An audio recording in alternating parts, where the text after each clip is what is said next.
All right, so I'm gonna make this short and sweet, right? Because I've done this like 20 times. I'm constantly getting interrupted. I'm constantly stumbling over my words, forgetting what to say.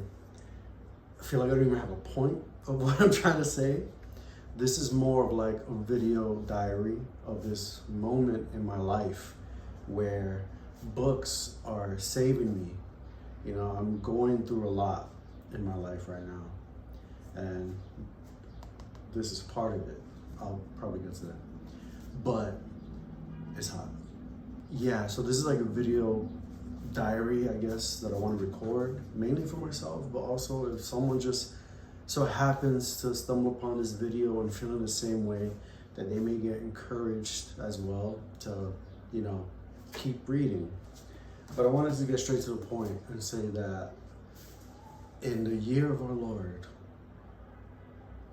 whomever you want that to be, 2026, books are saving me. And they're giving me life once again. And I say once again because I've been reading all my life, but I've never been consistent. And I've always enjoyed books, but I never kept that momentum until recently, where I've accepted that, like, I'm depressed, you know, as shit. I'm like, I got like no energy in this life, you know, and I'm trying to change that. You know, I'm trying to help myself because I'm learning through books like this, Becoming Supernatural. It's really good. I'm learning that you can't just wish for change, you have to make that change, you know? It sounds so duh and simple, but you know, people tend to stick to just praying for things to happen and not applying themselves. And I'm learning to apply myself, mainly to dig within and root out this depression that I have, because it's serious. And I can't get into too much detail in this, but I wanted to be honest, you know, real, and say that, once again, books are saving me. They're helping me move forward in life. And like I said, kind of started with this book. I forgot how this came into my radar, but I've been wanting to read up on spirituality, specifically the stuff that has to do with oneness, you know, how we're all one collective consciousness, helping myself through meditation and more positive thinking and more positive affirmations, yada yada. So this book really started transforming me. It felt great to finally see, you know, some sort of like light from within, because I'm learning that, and I've experienced that, you know, we have so much light and love within ourselves, and we should be giving it to ourselves as much as we give to others, if not even more sometimes. You know, sometimes it's okay to be selfish in certain aspects of your life, because you're your own best friend, I'm learning. And I'm at a point in my life where I have no friends. You know, I can literally only count on one hand, not even 5 fingers. I'm just saying one hand how many friends I have. And I'm not gonna give the amount of fingers. But all I know is that books have been there for me, and I'm just now, you know, appreciating that. I love reading. I may not be some sort of like philosophical fucking scholar and whatever, English major in books, but I've always enjoyed reading. And I have a small collection here, and maybe someday I'll do like a quick little tour video, whatever. I do want to do a book haul video because I've purchased quite a few books recently to get the flow going, I guess, whatever. But I've been on a journey of reading books, and it's been really fun to just, you know, dive into these new worlds and experience these stories through, sorry, my cat distracted me for a second. You alright, Malfoy? What was I saying? I've been having fun reading. So basically this is going to be like a journey for me and something that I'm actually mapping out and planning. So I kind of started with like classics, stuff that you would read in school. And I'm having a blast with going back to basics essentially. So I wanted to have, you know, some sort of foundation to move up from.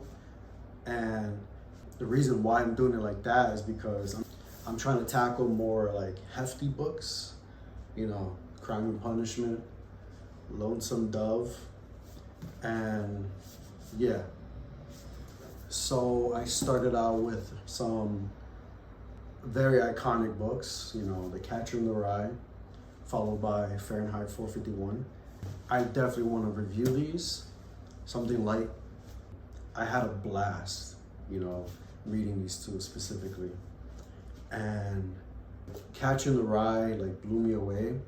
I read it once in school and I did not remember like shit about it. I remember just people's quick little blurbs of, you know, their reviews on how, oh, well, Holden Caulfield is super whiny and he's, you know, annoying, yada, yada. And that's it, that's all I remembered. For a while, this book was calling to me to like, you know, read it, whatever. And I finally did, and I thought it was fucking hilarious. I thought it got super emotional and touching towards the end. I feel like people are like missing the deeper meaning, but I'm gonna talk about it some other time. And then you have Fahrenheit 451. This book, again, just like Catcher in the Rye, blew me away. I kind of had a feeling what I was getting with this. I've heard about it. I was blown away by his writing. You know, he can get a little poetic at times, and I thought it was amazing. But specifically the idea of how books are banned, and we're kind of like heading in this direction where, you know, less and less people are reading. You know, I'm not perfect. Like I said, I could literally go so much, you know, time without reading. Due to depression, I've gone years sometimes without reading. Like, I don't know, I feel like people are giving up on literature, and it's quite sad.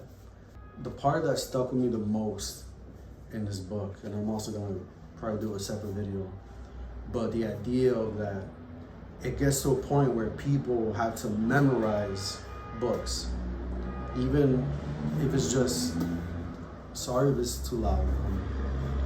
I live in the Bronx, and yeah, there's a lot of honking and stuff like that.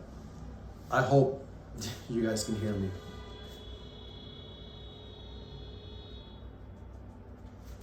What was I saying? So it gets to a point where people have to memorize passages, pages, books. I'm not sure who's gonna remember a whole fucking book, but maybe there's someone out there that could do that. So towards the end of the book, he meets people who have been ostracized by society, people in hiding, you know, fellow, I don't want to say book lovers, but most of them are, you know, a lot of like teachers, professors, but they show him how we have to get to the point to memorize these books in order to keep history.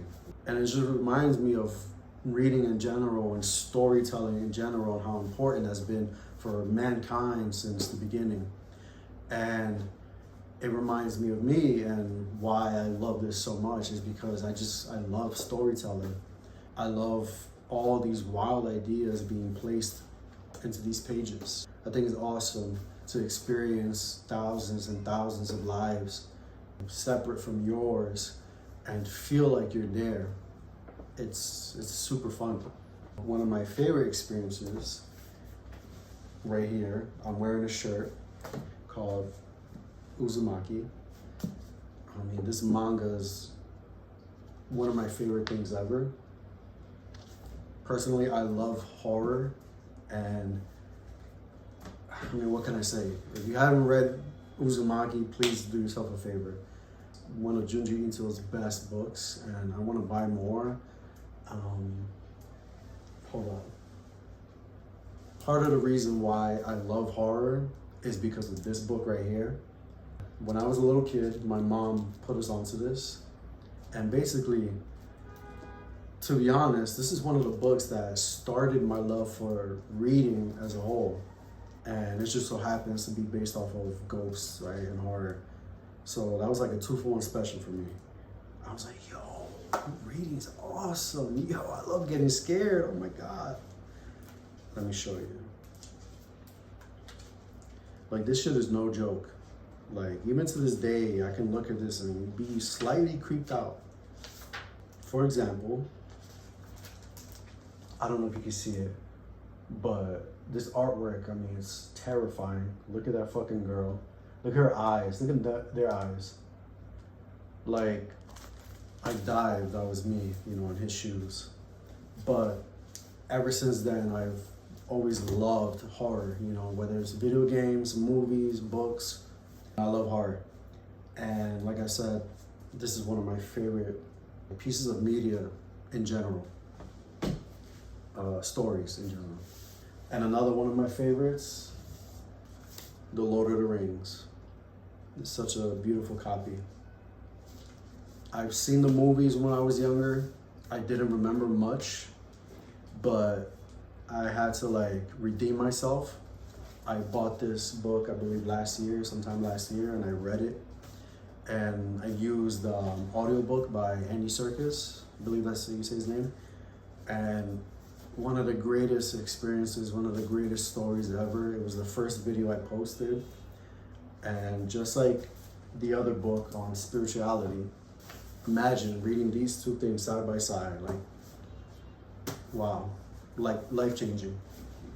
So yeah, I'm having fun, whether it's going back to classics or keeping up with manga and comic books, because I also love Western comics too. One of my favorites being The Walking Dead. But, what was I saying?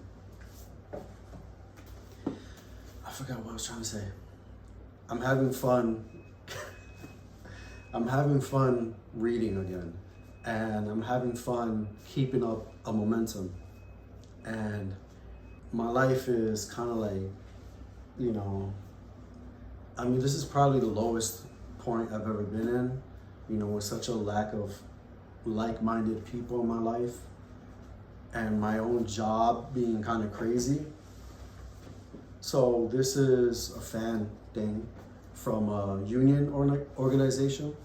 And as I'm recording this, like, I'm waiting to go to the office today to vote so we can go on strike. So I got stuff like that, you know, dealing with how hard that job is. I work as a maintenance guy in a hotel. I recently gone through a breakup. Those are her books. Yeah.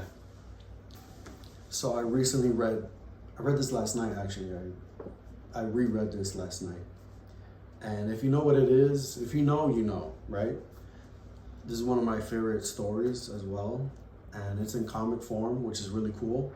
And I feel like people are totally missing out on this medium as well.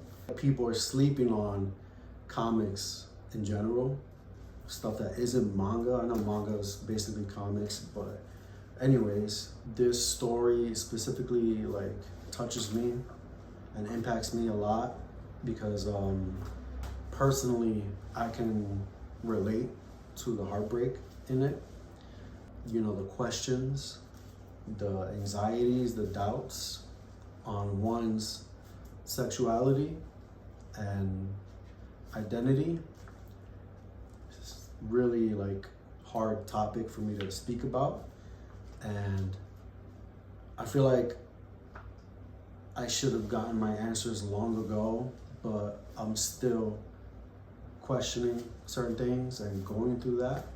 So on top of, you know, the breakup, on top of the union strike shit that's about to happen, like just so much, you know, losing people in my life, even on purpose, because it's hard for me to maintain a relationship with someone who doesn't apply themselves to me as well, you know, who's not real to me, or just if we have such conflicting beliefs, I can't accept that. Like, if you want to live the way you want to live, sure, but I don't want to be a part of it. And that has caused me to lose, I mean, essentially every relationship I've ever had, because I haven't met like-minded people. And part of the reason I'm doing this video and posting it on YouTube is because hopefully it motivates me to keep going and make an effort to meet new people, like-minded people. So basically, my point in this video was to say that reading is saving me, and I'm having fun reading all types of books, all types of stories. Black Clover is one of my favorite, and I'm having a blast going through this. And hopefully I keep it up. I hope to post videos more and meet new people somehow. My life has been really depressing, and I hope that I can look back on this and just laugh, you know, maybe, I guess, because I'm trying to change myself for the better. I hope others continue to read out there, because reading is super important for our mental health, our society, whatever. I mean, books are just super important.